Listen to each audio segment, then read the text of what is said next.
আসসালামু আলাইকুম প্রিয় দর্শক, আপনাদেরকে শুভেচ্ছা আমন্ত্রণ জানাচ্ছি চ্যানেলের সংবাদে। আর এখনকার সংবাদ নিয়ে আপনাদের সাথে আছি আমরা দুজন, আমি খায়রুল বাশার, আমি মেহরুন্নেসা তাহমিনা।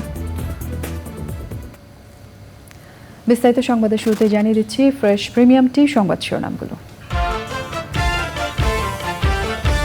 বান্দরবানের থানচি থানায় কেএনএফ এর হামলা, পুলিশের সাথে গুলি বিনিময়, সোনালী ব্যাংকের রুমা শাখার ম্যানেজার উদ্ধার। ঋণ করেই বিদেশি ঋণের কিস্তি শোধ করছে সরকার, মেগা প্রকল্পের নেপথ্য নায়করাই বিদেশে অর্থ পাচারে জড়িত বলে সিপিডির অভিযোগ। জনগণের আস্থা ও বিশ্বাস ধরে রেখে কাজ করতে জনপ্রতিনিধিদের প্রধানমন্ত্রীর নির্দেশ, নবনির্বাচিত মেয়র, কাউন্সিলর, চেয়ারম্যানদের শপথ। ভার্সাটাইল ট্রাভেলস আনন্দ আলো ভ্রমণ সাহিত্য পুরস্কার প্রদান, প্রথমবারের আয়োজনে পুরস্কৃত হলেন গীতালি হাসান। এবং প্রাচীন সভ্যতার দেশ মিশরের গুরুত্বপূর্ণ পর্যটন কেন্দ্র শার্ম আল শেখ, দীর্ঘ সমুদ্র তট আর চমৎকার আবহাওয়া মূল আকর্ষণ।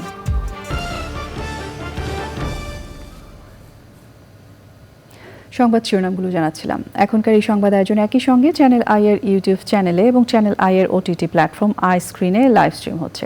এবার যাচ্ছে বিস্তারিত প্রসঙ্গে। বান্দরবানের থানচি থানায় বাজার ও হাসপাতালের পেছনের এলাকায় সশস্ত্র গোষ্ঠী কুকি চিন ন্যাশনাল ফ্রন্ট কেএনএফ সদস্যদের সঙ্গে পুলিশের ব্যাপক গোলাগুলি হয়েছে। বৃহস্পতিবার রাত 8:30 থেকে সোয়া 9টা পর্যন্ত পুলিশের সাথে গুলি বিনিময় হয়। ওই এলাকায় থমথমে অবস্থা বিরাজ করছে। স্থানীয়রা জানিয়েছে, সন্ত্রাসীরা বাজারের বিদ্যুৎ সংযোগ বিচ্ছিন্ন করে চতুর্দিকে গুলিবর্ষণ শুরু করে। পরে গুলি করতে করতে থানচি থানার দিকে অগ্রসর হয়। এই সময় পুলিশও পাল্টা গুলি চালায়।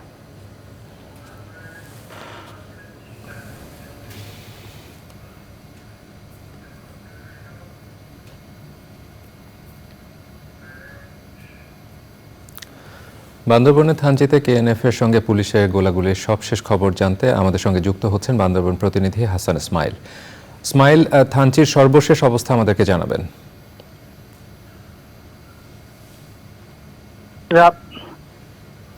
বাশার, আপনি যেমনটি বলছিলেন, আজ রাত 8:30 সময় তানসি উপজেলার মধ্যে তানসিতে কুকিচিং এর আক্রমণ ছিল। তানসি থানার মধ্যে পাল্টা আক্রমণ করে পুলিশ, দুমুখী গোলাগুলির মধ্যে দীর্ঘ 1 থেকে 1.5 ঘন্টা গোলাগুলি হয়।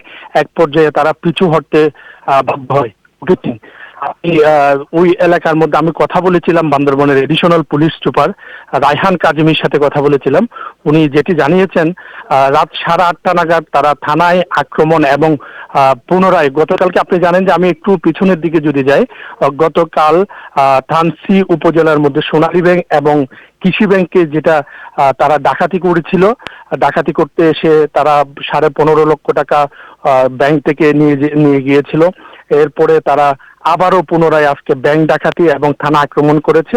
এক পর্যায়ে পুলিশ তাদেরকে পাল্টা গোলাগুলি করেছে। ওইখানে আপনার সম্পৃক্ত হয়েছিল বিজিবি এবং পুলিশের আক্রমণে গোলাগুলিতে তারা পিছু হটতে বাধ্য হয়েছে। আমি স্থানীয়দের সাথে কথা বলেছিলাম। ওই এলাকায় থানসি বাজার এবং আশপাশে যে পাড়াগুলো আছে, পাহাড়ি এবং বাঙালিদের যে পাড়া আছে, ওই পাড়ার মধ্যে এখন আতঙ্ক বিরাজ করছে। স্থানীয় মানুষজন খুব আতঙ্ক অবস্থায় আছে এবং স্থানীয় মানুষজন এই মুহূর্তে পাহাড়ের বিভিন্ন পাহাড়ের মধ্যে বিভিন্ন জায়গায় বিচ্ছিন্নভাবে তারা অবস্থান করছে। এই মুহূর্তে থানসি বাজারে তমতমে অবস্থা বিরাজ করছে। আরেকটা বিষয় আপনাকে জানিয়ে রাখি, কথা বলেছিলাম থানসি উপজেলা নির্বাহী কর্মকর্তা মামুনের সাথে কথা বলেছিলাম। উনি একইভাবে আমাদেরকে জানিয়েছেন যে থানসির অবস্থা বর্তমানে মুঠেও ভালো নাই। ওখানকার এলাকার মানুষ, জনগণ নিরাপত্তাহীনতায় ভুগছে। এই ছিল আমার বান্দরবনের থানসি সর্বশেষ। এরপরে যদি কিছু থাকে আমি বিস্তারিত আপনাদেরকে জানিয়ে দিব। ইসমাইল, আপনি বলছিলেন যে ব্যাপক গোলাগুলি হয়েছে, কোনো হতাহতের খবর কি পেয়েছেন কিনা? ওই আপনার এডিশনাল পুলিশ সুপারের সাথে কথা বলেছিলাম। উনি জানিয়েছেন কোনো ধরনের এই পর্যন্ত হতাহতের কোনো খবর পাওয়া যায়নি, এখনো পর্যন্ত সেটা নিশ্চিত করতে পারেননি। ধন্যবাদ ইসমাইল আপনাকে। সোনালী ব্যাংকের বান্দরবনের রুমা শাখার অপহৃত ম্যানেজার নিজাম উদ্দিনকে অক্ষত অবস্থায় উদ্ধার করেছে র্যাব। বৃহস্পতিবার সন্ধ্যায় বিষয়টি নিশ্চিত করেছেন র্যাব সদর দপ্তরের লিগ্যাল অ্যান্ড মিডিয়া উইংয়ের পরিচালক। বান্দরবনে ব্যাংকে হামলা সহ সাম্প্রতিক কিছু নাশকতার ঘটনা নিয়ে স্বরাষ্ট্রমন্ত্রী আসাদুজ্জামান খান বলেছেন, এ সকল নাশকতায় কোনো জঙ্গি গোষ্ঠী জড়িত কিনা তা খতিয়ে দেখছে গোয়েন্দা সংস্থাগুলো।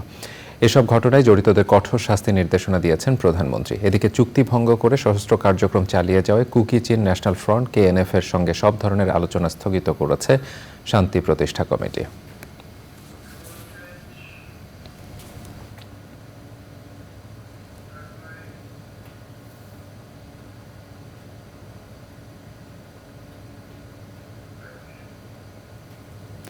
সরকার ঋণ করে বিদেশি ঋণের কিস্তি শোধ করছে বলে জানিয়েছে Centre for Policy Dialogue CPD। এমনকি উন্নয়ন প্রকল্পের পুরো ব্যয়ও ঋণ নির্ভর।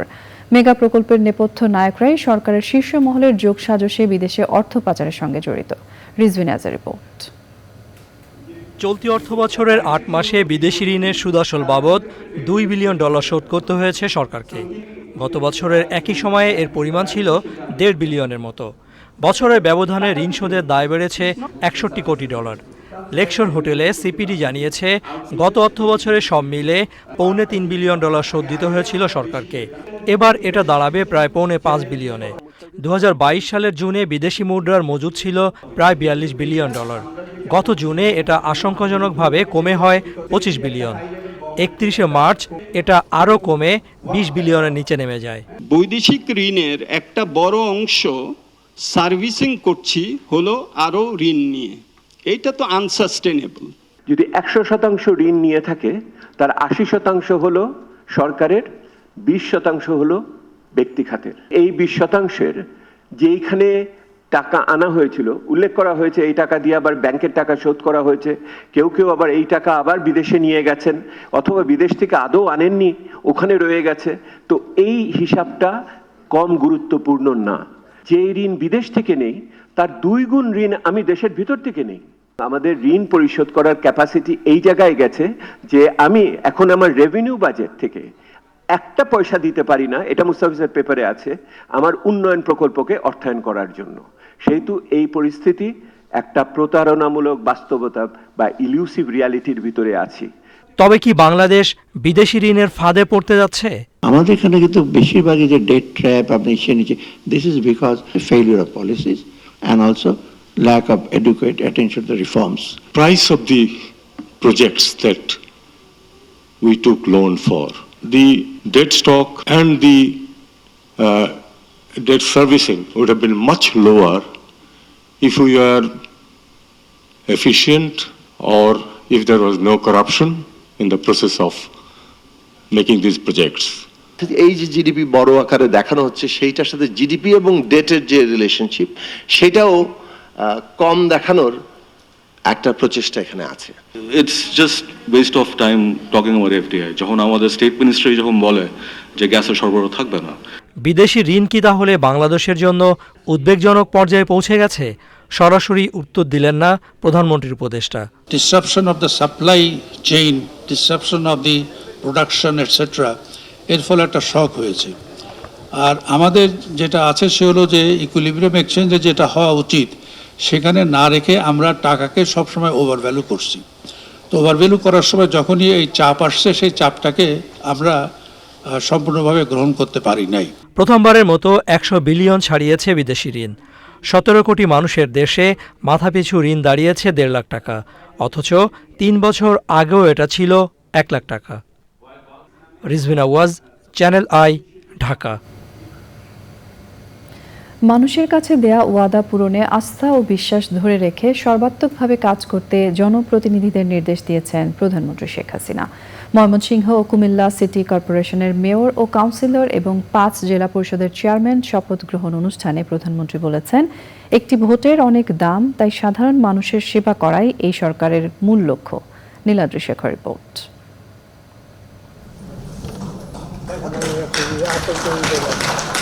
ময়মনসিংহের সিটি কর্পোরেশন নির্বাচনে দ্বিতীয়বারের মতো নির্বাচিত হয়েছেন ইকরামুল হক টিটো। একই দিনে কুমিল্লা সিটির উপনির্বাচনে মেয়র হয়েছেন ডাক্তার তাহসিন বাহার। প্রধানমন্ত্রীর কার্যালয়ে নবনির্বাচিত 2 মেয়রকে শপথ পড়ান প্রধানমন্ত্রী শেখ হাসিনা। অকৃত্রিম বিশ্বাস ও আনুগত্য পোষণ করিব। এরপর শপথ পাঠ করেন কুড়িগ্রাম, ঠাকুরগাঁ, সিরাজগঞ্জ, ব্রাহ্মণবাড়িয়া ও হবিগঞ্জ জেলা পরিষদের নতুন নির্বাচিত 5 চেয়ারম্যান। আমি বাংলাদেশের প্রতি অকৃত্রিম বিশ্বাস ও আনুগত্য পোষণ করিব। ধন্যবাদ। শপথ নেন ময়মনসিংহ থেকে নির্বাচিত কাউন্সিলররা। তাদের শপথ বাক্য পাঠ করান স্থানীয় সরকার, পল্লী উন্নয়ন ও সমবায় মন্ত্রী তাজুল ইসলাম। পরিকল্পিত নগরায়নের পাশাপাশি নিজ নিজ এলাকায় উন্নয়ন ও অগ্রগতিকে এগিয়ে নিতে বেশ কিছু নির্দেশনা দেন প্রধানমন্ত্রী। তাহলে আমি কি চাই? আমি কাজ চাই প্রত্যেকটা এলাকা যেন উন্নত হয়। আমাদের যে যোগাযোগ ব্যবস্থা সেটা যেভাবে উন্নত হয়েছে এটা যেন অব্যাহত থাকে এবং কাজের মান যেন ঠিক থাকে। ব্রিজ, কালভার্ট, রাস্তাঘাট সেগুলি করব, পাশাপাশি আরেকটা কাজ আমাদের করতে হবে, জলাভূমিগুলি বন্ধ করা যাবে না। নদী, নালা, খাল, বিল, পুকুর এগুলি সংরক্ষণ করতে হবে। আরেকটা হচ্ছে বর্জ্য ব্যবস্থাপনা। এই কাজগুলি অন্তত আন্তরিকতার সাথে যদি আপনারা করেন, আপনার এলাকাগুলি উন্নত হবে, মানুষ সুস্বাস্থ্যের অধিকারী হবে। আরেকটা হচ্ছে দুর্নীতি, মাদক, জঙ্গিবাদ, সন্ত্রাস এর থেকে যেন সব দূরে থাকে। জনপ্রতিনিধিদের জনগণের সেবায় আত্মনিয়োগ করার আহ্বান জানান সরকার প্রধান। আমাদের প্রত্যেকটা গ্রামই শহর হিসেবে উন্নতি হবে। ইতিমধ্যে বিরাট পরিবর্তন হয়েছে, সেটা আপনারা নিজেরাই দেখতে পারেন। কাজে এই পরিবর্তনটাকে ধরে রেখেই আরও যত উন্নত হয়, জনপ্রতিনিধি হিসেবে জনগণের কাছে দেওয়া ওয়াদা আপনাদের রক্ষা করতে হবে এবং সেইভাবে আপনারা কাজ করবেন। আমাদের আর্থসামাজিক উন্নয়নের গতিধারাটা অব্যাহত রাখার জন্য সবাইকে আন্তরিকতার সাথে মানুষের পাশে দাঁড়িয়ে মানুষের সেবা করে মানুষের কল্যাণে কাজ করবার আহ্বান জানাচ্ছি। একটা ভোটের কিন্তু অনেক মূল্য, এটা মাথায় রাখবেন। কাজে এটা যেন কোনো মতে মানুষের আস্থা, বিশ্বাসটা যেন আপনারা না হারান। প্রধানমন্ত্রী শেখ হাসিনা বলেন, এত কাজ করার পরও যারা দেশের উন্নয়ন দেখতে পান না তাদের জন্য তার করুণা হয়। Niladri Shekhar, channel I, Dhaka. সুরের ধারা চ্যানেল আই হাজার কণ্ঠে বর্ষবরণে মহড়া চলছে প্রতিদিনই। রমজান এবং ঈদ পরবর্তী সময়কে ধরে মহড়ার সময়সূচি নির্ধারণ করা হয়েছে বলে জানান কর্তৃপক্ষ। বর্ণিল এই আয়োজন নিয়ে জানাচ্ছেন মিথিলা নাজনীন। প্রতি বছরের মতো এবারও আয়োজিত হতে যাচ্ছে সঙ্গীত শিক্ষা প্রতিষ্ঠান সুরের ধারার আয়োজনে হাজার কণ্ঠে বর্ষবরণ উৎসব। প্রতিদিন বিকেল 3টা থেকে এই আয়োজনের মহড়ায় অংশ নিচ্ছেন ঢাকার অংশগ্রহণকারীরা। পাশাপাশি ঢাকার বাইরের অংশগ্রহণকারীদের কথাও বিবেচনায় রেখেছে কর্তৃপক্ষ। এটা এক যুগপূর্তি বলা যেতে পারে। এবার 12 বছর হবে। রিহার্সালে ছুটি পড়া না পর্যন্ত 8-9 তারিখ পর্যন্ত রিহার্সাল চলবে। বর্ণিল এই আয়োজনের অংশ হতে পেরে উচ্ছ্বসিত শিল্পীরা। এই আয়োজনের সাথে সম্পৃক্ততা, প্রথম কথা হচ্ছে গানের সাথে সম্পৃক্ততা, তারপরে সবার সাথে একত্রিত হওয়া, এই যে একটা মেলবন্ধন, একটা আনন্দ, তারপরে এটার যে একটা অভিজ্ঞতা, আগে যেহেতু ছিলাম অভিজ্ঞতা আছে। বাঙালি সংস্কৃতিকে নিজেদের মাঝে ধারণ ও বিশ্বব্যাপী ছড়িয়ে দিতেই এমন আয়োজন, বললেন আয়োজকরা। Mithila Naznin, channel I, Dhaka. ভ্রমণ সাহিত্যিকদের উৎসাহ দিতে প্রথমবারের মতো দেয়া হলো ভার্সাটাইল ট্রাভেলস আনন্দ আলো ভ্রমণ সাহিত্য পুরস্কার। বৃহস্পতিবার দুপুরে চ্যানেল আই কার্যালয়ে ভ্রমণ লেখক গীতালি হাসানের হাতে পুরস্কার তুলে দেন অতিথিরা। ভ্রমণ সাহিত্যকে অনুপ্রেরণা দিতে এ ধরনের আয়োজন চালিয়ে যাওয়ার তাগিদ দেন আয়োজকরা। লায়লা নওশিনের রিপোর্ট। ভ্রমণ ও ভ্রমণ নিয়ে লেখালেখির পরিমাণ ও গুণগত মান বাড়াতে ও ভ্রমণ সাহিত্যিকদের অনুপ্রেরণা দেওয়ার লক্ষ্যে দেয়া হলো ভার্সাটাইল ট্রাভেলস আনন্দ আলো ভ্রমণ সাহিত্য পুরস্কার। শুধু ভ্রমণ সাহিত্য নিয়ে দেশে প্রথমবারের মতো এমন পুরস্কারের আয়োজনে ছিলেন চ্যানেল আই এর ব্যবস্থাপনা পরিচালক ফরিদুর রেজা সাগর সহ বিশিষ্টজনেরা। সারা পৃথিবীর সমস্ত সাহিত্য আসলে এই ভ্রমণ। একটা ভ্রমণ হচ্ছে স্মৃতি ভ্রমণ, আর একটা ভ্রমণ হচ্ছে স্মৃতি সময় ভ্রমণ, আর একটা ভ্রমণ হচ্ছে আত্মভ্রমণ। আমরা এই যে ভ্রমণের কথা বলছি এটা হলো শারীরিক বা ফিজিক্যাল ভ্রমণ। ফিজিক্যাল ভ্রমণের চেয়েও আমার মনে হয় এই মনোভ্রমণটা অনেক বেশি জরুরি। অভিযাত্রীদেরকে নিয়ে যদি আনন্দ আলো কোনো সময় বিশেষ সংখ্যা নিয়মিতভাবে আয়োজন করে এবং অভিযাত্রার বিবরণ লিপিবদ্ধ করতে সহায়তা করে, তাহলে আমি মনে করি ভ্রমণ সাহিত্যে একটা বড় এবং নতুন ক্ষেত্র নিয়ে এগিয়ে যেতে পারে। বাংলা সাহিত্যে ভ্রমণ গদ্যের গুরুত্বপূর্ণ ভূমিকার কথা তুলে ধরেন অতিথিরা। একক ভ্রমণের পুরস্কার কি করে হতে পারে? এটা সাগর ভাইয়ের অসম্ভব ক্রিয়েটিভ ব্রেনের একটা খেলা এবং রেজানুর ভাই সেটাকে বাস্তবায়িত করেছেন। যারা শুধু টাইম টেবিল পড়ে না, ভ্রমণ কাহিনী পড়ে যারা বুঝতে পারবেন যে কিভাবে আমরা সহজে ভ্রমণ করতে পারবো, তাহলে এই ভ্রমণের অভিজ্ঞতা আমরা পাঠকের মধ্যে ছড়িয়ে দিতে পারবো, তারা নিজেরাও ভ্রমণ করতে পারবেন। ভ্রমণ আসলে মানুষকে উদার করে এবং ভ্রমণের মধ্য দিয়ে আমরা শুধু বিশ্ববিদ্যালয় বা শিক্ষা প্রতিষ্ঠানের যে পাঠ, এর বাইরে বিশ্ব পাঠশালা থেকে পাঠ নিতে পারি। যে আমরা ধন্য এবং গর্বিত এমন একটি প্রয়াসের সাথে সংযুক্ত হতে পেরে। ভবিষ্যতেও আমরা চাই এমন প্রয়াস আবার নেওয়া হোক এবং ভ্রমণ সাহিত্যকে উৎসাহ প্রদান করা হোক। সেক্ষেত্রে আমরা যদি আরো থাকতে পারি এর সাথে এবং আমরা আরো সাপোর্ট করতে পারি। কয়ে কাশ্মীর কতে ক্র্যাবি ভ্রমণ কাহিনীর জন্য এই পুরস্কারে ভূষিত হন সাহিত্যিক গীতালি হাসান। শুধু ভ্রমণ করেই ক্ষান্ত হয়নি, ভ্রমণ করে এসে আমরা ওই দেশের উপরে, ওই জায়গাটার উপরে এসে লেখার চেষ্টা করি প্রতিবারই, এবং সেই রকম ভ্রমণ করে এসে যখন লিখি, সেই ভ্রমণ রচনার উপর যখন একটা পুরস্কার পাই তখন ভীষণ আনন্দ লাগে। আমরা আনন্দ আলোতে প্রতি সংখ্যায় আমরা ভ্রমণের উপর একটি করে লেখা দিতে চাই। সেটা যদি যারা লেখালেখি করেন তারা যদি আমাদের সহায়তা করেন তাহলে অবশ্যই। ভ্রমণ সাহিত্যকে আরো সমৃদ্ধ করতে আগামীতে এ ধরনের আয়োজন চলমান থাকবে বলে জানান আয়োজকরা। লাইলা নওশিন, চ্যানেল আই, ঢাকা। পৃথিবীর অন্যতম প্রাচীন সভ্যতার দেশ মিশর। দেশটির দক্ষিণে শার্ম আল শেখ শহর পর্যটন কেন্দ্র হিসেবে পরিচিত। বিভিন্ন আন্তর্জাতিক সম্মেলন আয়োজন করা হয় এই শহরে। মিশরের শার্ম আল শেখ নিয়ে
প্রকৃতি ও জীবন ডেস্ক, চ্যানেল আই।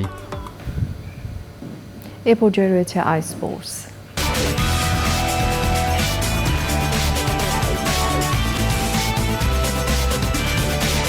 আপনাকে ধন্যবাদ। যাচ্ছি পরের সংবাদে। ঈদ যাত্রায় ঢাকা ছাড়তে টার্মিনালের ভেতর থেকেই যাত্রী ওঠা নামা সহ 22 নির্দেশনা দিয়েছে ঢাকা মেট্রোপলিটন পুলিশের ট্রাফিক বিভাগ। সংবাদ সম্মেলনে ডিএমপি জানায়, ঈদে প্রায় 1.25 কোটি লোক ঢাকা ছাড়বে। প্রবেশ ও বাহির পয়েন্টে যানবাহন চলাচল নির্বিঘ্ন রাখাই মূল চ্যালেঞ্জ বলেছেন ডিএমপি ট্রাফিকের অতিরিক্ত কমিশনার মুনিবুর রহমান। ঈদ যাত্রায় ফিটনেসবিহীন গাড়ি যেন রাস্তায় নামতে না পারে সে বিষয়ে কঠোর নজর রাখছে ডিএমপি।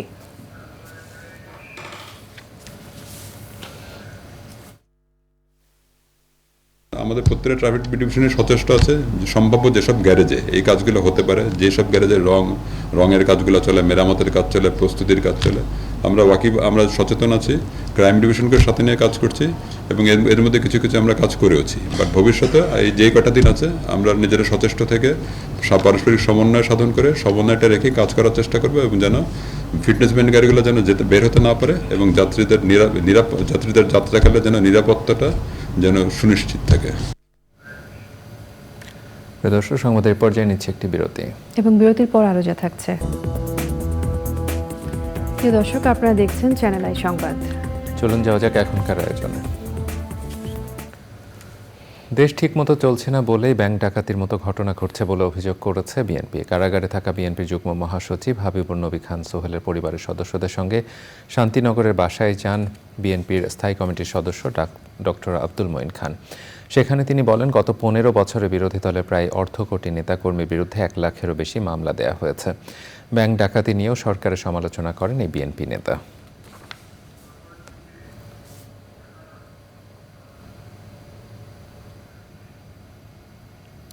এবারে নিটোল টাটা আন্তর্জাতিক সংবাদ।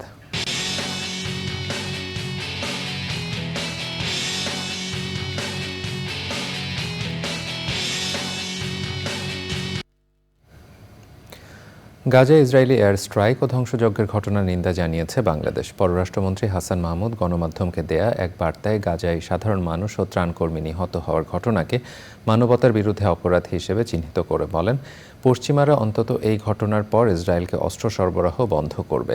বাংলাদেশ ফিলিস্তিনিদের পাশে থাকবে উল্লেখ করে মন্ত্রী 1967 সালে সীমানা অনুযায়ী পূর্ব জেরুজালেমকে ফিলিস্তিনের রাজধানী স্বীকৃতি দিয়ে 2 রাষ্ট্র প্রতিষ্ঠার দাবি জানান।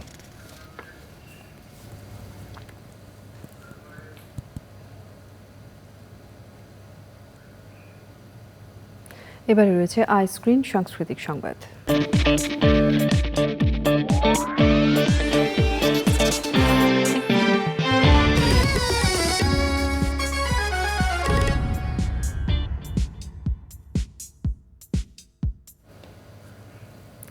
বিনোদনের স্মার্ট দুনিয়া ওটিটি প্ল্যাটফর্ম আইস্ক্রিন। এই প্ল্যাটফর্মে প্রদর্শিত হচ্ছে ক্লাসিক সব নাটক, সিরিজ ও সিনেমা। এরই ধারাবাহিকতায় এই প্ল্যাটফর্মে শুরু হয়েছে মঞ্চ নাটকের যাত্রা। শুক্রবার বিকেল 3টা থেকে এই প্ল্যাটফর্মে প্রদর্শন হবে আরণ্যক নাট্যদল প্রযোজিত ও শাহ আলম দুলাল নির্দেশিত জনপ্রিয় নাটক ময়ূর সিংহাসন। এতে অভিনয় করেছেন মামুনুর রশিদ এবং মোমেনা চৌধুরী। আইস্ক্রিন সাবস্ক্রাইব করে নাটকটি উপভোগ করতে পারবেন দর্শক।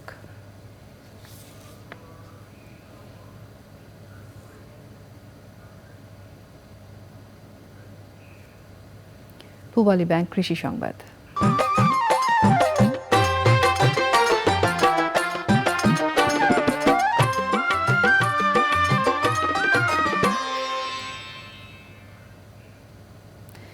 দ্বীপ উপজেলার সন্দ্বীপে প্রথমবার সূর্যমুখী আবাদ করে ভালো ফলন পেয়েছেন কৃষক।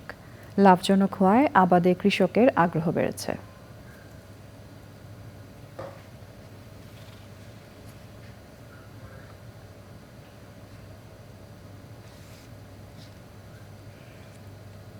এবারে রয়েছে প্রকৃতি সংবাদ।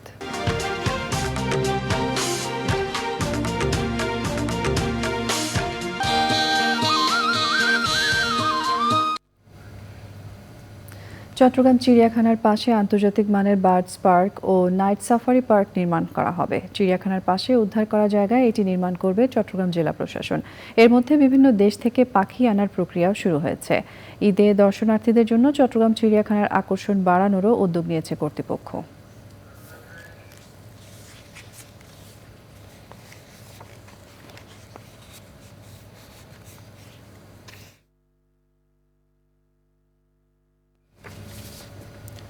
দর্শক, সংবাদের পর যাবার নিচ্ছে একটি বিরতি এবং বিরতির পর আরো যা থাকছে।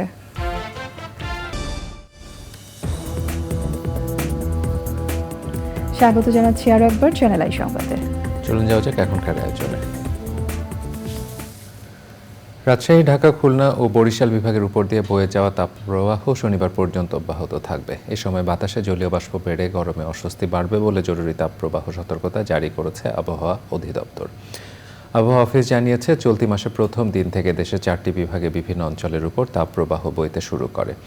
তাপমাত্রা আরও বাড়ার পাশাপাশি বাতাসে জলীয় বাষ্পের আধিক্যের জন্য গরমে অস্বস্তি বাড়ার আশঙ্কায় এই সতর্কতা জারি করা হয়েছে।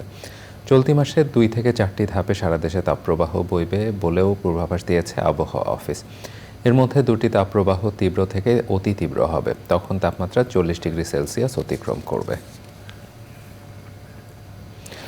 আগামী বাজেটে সরকারের কাছে ব্যবসা এবং বিনিয়োগ বান্ধব পরিবেশ নিশ্চিতের দাবি জানিয়েছে এফবিসিসিআই।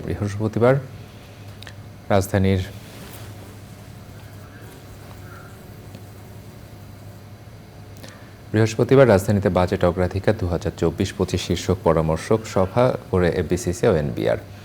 এবিসিসির সভাপতি বলেন, বিনিয়োগ পরিবেশ তৈরিতে ব্যবসায়ীদের ন্যায্য দাবিগুলো সরকারকে বুঝতে হবে। অর্থমন্ত্রী বলেন, বাজেট উপলক্ষে সবার কথাই সরকার শুনছে এবং সেগুলো বাস্তবায়নের উপায়ও খোঁজা হচ্ছে।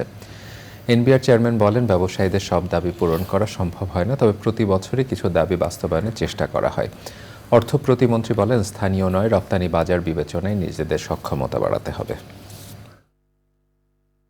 আনএথিক্যাল কোনো কিছু আমরা চাই না। আমরা চাই ব্যবসা করতে গিয়ে আমাদের cost of doing business, is of doing business, এই দুটো জিনিস ভেরি ইম্পর্ট্যান্ট। বিনিয়োগ বান্ধব পরিবেশ পাচ্ছে না অনেকে বলতে চাচ্ছে, এই জন্য আমি মনে করি এখন বিনিয়োগ বান্ধব পরিবেশের জন্য ইজ অফ ডুইং বিজনেস এবং কস্ট অফ ডুইং বিজনেস এবং আমাদের কর্মসংস্থান বান্ধব এই পলিসিতে আমাদের আসতে হবে। এনবিআর উদ্দেশ্য সেই লক্ষ্যে কাজ করে আসছে যে ইজ অফ ডুইং বিজনেস করা, ট্যাক্সের লোড কমানো এবং কিভাবে বিজনেস আরও বেশি বেগবান হতে পারে। কারণ আপনারাই কর্মসংস্থান সৃষ্টি করেন, আপনারাই জিডিপি গ্রোথ আনেন, আপনারাই এক্সপোর্ট করে ফরেন কারেন্সি আনেন। আপনাদের এই সুচিন্তিত বক্তব্য অবশ্যই আমরা বিবেচনা করব। বাজেট আসলে এটা তো একটা চলমান প্রক্রিয়া সবসময়, এবং এর যারা স্টেক হোল্ডার সবারই আমরা বক্তব্য শুনব। তথ্য প্রযুক্তি খাতের ব্যবসায় কর না দেওয়ার সুবিধা শেষ হয়ে যাচ্ছে চলতি অর্থবছরের জুলাই মাসে। আগামী বাজেটে সম্ভাবনাময় এই খাত থেকে বৈদেশিক মুদ্রা অর্জনে 2031 পর্যন্ত কর অব্যাহতি চেয়েছেন এই খাতের সঙ্গে সংশ্লিষ্ট ব্যবসায়ী নেতারা। রাজধানীর কারওয়ান বাজারে বেসিস মিলনায়তনে তথ্য প্রযুক্তি খাতের কর অব্যাহতির মেয়াদ বৃদ্ধির দাবি শিরোনামে সংবাদ সম্মেলনে তারা এই দাবি জানান। এই সময় বেসিস সভাপতি রাসেল টি আহমেদ, বিসিএস সভাপতি সুব্রত সরকার, বাক্য সভাপতি ওয়াহিদ শরীফ, আইএসপিএবি সভাপতি মোহাম্মদ ইমদাদুল হক এবং ই ক্যাবের জ্যেষ্ঠ সহ সভাপতি মোহাম্মদ শাহাবুদ্দিন নিজ নিজ অ্যাসোসিয়েশনের পক্ষে তাদের মতামত তুলে ধরেন।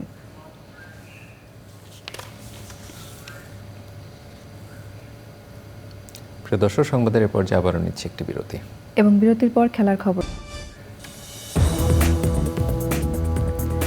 স্বাগত জানাচ্ছি আরও একবার চ্যানেল আই সংবাদে। চলুন যাওয়া যাক এখনকার আয়োজনে। সংযুক্ত আরব আমিরাতের আল আবির সবজি বাজার বাংলাদেশি পণ্যের জন্য সম্ভাবনাময় হলেও আমদানি জটিলতায় বাজারটিতে বাংলাদেশি পণ্য ঢুকতে পারছে না। এখানকার ব্যবসায়ীরা মনে করেন, প্যাকেজিং, জায়গার সংকট এবং আমদানি ব্যয় সুলভ হলে বাংলাদেশি পণ্য খুব সহজেই সংযুক্ত আরব আমিরাতে বাজার পাবে। মেহেদি হাসানের পাঠানো তথ্য ভিডিও চিত্রে যাযাবর মিন্টু রিপোর্ট। এশিয়া মহাদেশের সবচেয়ে বড় সবজি বাজার দুবাইয়ের আল আবির। 24 ঘন্টা সরগরম এ বাজার। পাইকারি এই বাজার থেকে সবজি কিনে সংযুক্ত আরব আমিরাতের বিভিন্ন স্থানে পৌঁছে দিচ্ছেন বিক্রেতারা। বিশ্বের ট্রানজিট খ্যাত দুবাইয়ের আল আবির সবজি বাজারে প্রায় 40,000 বাংলাদেশি শ্রমিক কাজ করছেন। একজন শ্রমিক দিনে 100 থেকে 200 দিরহাম উপার্জন করেন। আমি অনেক সময় ট্রলিও চালাই অবসর সময়ে, তখন কাস্টমারের কোনো অর্ডার দিলেও তাও ডেলিভারি নিয়ে দিই, আমি হোম ডেলিভারি দিই। অনেকদিন বেকার ছিলাম, তারপরে একটা চাকরি করেছিলাম, চাকরির পরে তারপরে ব্যবসা বাণিজ্যে ঢুকলাম। আমার আঙ্কেল আসলে আঙ্কেলে এটা আমার দিছে, ব্যবস্থা করে দিছে। তারপর আলহামদুলিল্লাহ এখন ব্যবসা করতেছি। এখানে 60% লোক সিলেটের and 40% প্লাস 35% চিটাগাং। 30-40 হাজার মানুষের মতো এখানে মার্কেটের মধ্যে কাজ করে। আফ্রিকা, অস্ট্রেলিয়া, ফিলিপাইন, এই ব্রাজিল, বিভিন্ন রাষ্ট্র থেকে আমাদের মালগুলো আছে। আল আবির সবজি বাজারে ব্যবসা করে সিআইপি হয়েছেন অনেক বাংলাদেশি ব্যবসায়ী। তারা এশিয়া, ইউরোপ, আমেরিকা এবং অস্ট্রেলিয়া থেকে পণ্য আমদানি করেন। বাংলাদেশি পণ্য আমদানিতে জটিলতা থাকায় বাংলাদেশ থেকে পণ্য আমদানিতে তাদের আগ্রহ কম। এখানে এসে আমরা প্রথমে চাকরি করেছি, চাকরি করার পর থেকে আস্তে আস্তে আমরা ব্যবসা শুরু করেছি। এখানে অনেক বাঙালি, প্রচুর বাঙালিরা এখন আল্লাহর রহমতে সবাই প্রতিষ্ঠিত হয়েছে। অনেক বাঙালি এখন পৃথিবীর বিভিন্ন দেশ থেকে মাল আসতেছে। সবজি মার্কেটে যারা ইনপুট করেন তাদের জন্য যেন এই যে বিমানের যে আপনার ইয়াগুলো আছে সেটা যেন একটু কমিয়ে দেন। কিছু টাকা যদি আমরা কমে পাই, কম ডলারে যদি আমরা খরচ বিমানের খরচটা পাই, তাহলে আমরা এখানে ব্যবসা করতে বাংলাদেশ আরো অনেক রেমিটেন্স যাবে। অন্য কান্ট্রি থেকে মালগুলো আসলে বরাবর স্পেস যেগুলো নেই স্পিডের পাই না। আমাদের বাংলাদেশের ফুডগুলা বরাবর করে না, কেয়ারফুল করে না। আল আবির বিজনেস অ্যাসোসিয়েশনের নেতারা মনে করেন, আমদানি প্রক্রিয়া সহজলভ্য করে সংযুক্ত আরব আমিরাতের বিশাল সবজি বাজারে বাংলাদেশি পণ্য প্রবেশের সুযোগ দিলে এ খাতে বিপুল অঙ্কের বৈদেশিক মুদ্রা অর্জন সম্ভব। যাযাবর মিন্টু, চ্যানেল আই। কক্সবাজার দক্ষিণ বন বিভাগের উখিয়া রেঞ্জের দোছড়ি বিট কর্মকর্তা মোহাম্মদ সাজ্জাদুল জামান সজলের হত্যাকারীদের দৃষ্টান্তমূলক শাস্তি এবং কর্তব্যরত বন কর্মকর্তাদের নিরাপত্তা নিশ্চিতের দাবিতে মানববন্ধন করেছে বাংলাদেশ ফরেস্টার্স অ্যাসোসিয়েশন। এছাড়াও চট্টগ্রাম অঞ্চলের বন সংরক্ষকের কাছে 11 দফা দাবি জানিয়ে স্মারকলিপি দেওয়া হয়েছে। মানববন্ধনে বক্তৃতা করেন চট্টগ্রাম অঞ্চলের বন সংরক্ষক বিপুল কৃষ্ণ দাস, অ্যাসোসিয়েশনের সভাপতি আমিনুল হাসান, সাধারণ সম্পাদক খান জুলফিকার আলী সহ অন্যরা। সেই সময় নিহত ফরেস্টার সাজ্জাদুজ্জামান সজলের পরিবারকে ক্ষতিপূরণ দেওয়ার দাবি জানানো হয়। রাজধানীতে বর্ণাঢ্য আয়োজনে অনুষ্ঠিত হলো military dental centre MDC post graduate অ্যাসোসিয়েশনের উদ্বোধনী অনুষ্ঠান। সংগঠনের সভাপতি ডাক্তার মোহাম্মদ শফিকুল ইসলামের সভাপতিত্বে অনুষ্ঠানে বক্তব্য রাখেন বাংলাদেশ ডেন্টাল সোসাইটি সাধারণ সম্পাদক প্রফেসর ডক্টর হুমায়ুন কবির বুলবুল, মেজর জেনারেল গোলাম মহিউদ্দিন চৌধুরী, ডাক্তার মোশাররফ হোসেন খন্দকার সহ দেশের স্বনামধন্য ডেন্টাল সার্জনরা।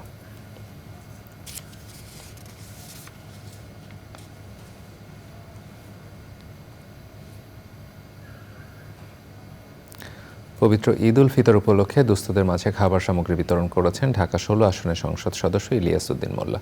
মিরপুরের সরকারি বঙ্গবন্ধু কলেজ প্রাঙ্গণে আয়োজিত অনুষ্ঠানে প্রায় 2000 মানুষের মাঝে খাবার সামগ্রী বিতরণ করা হয়।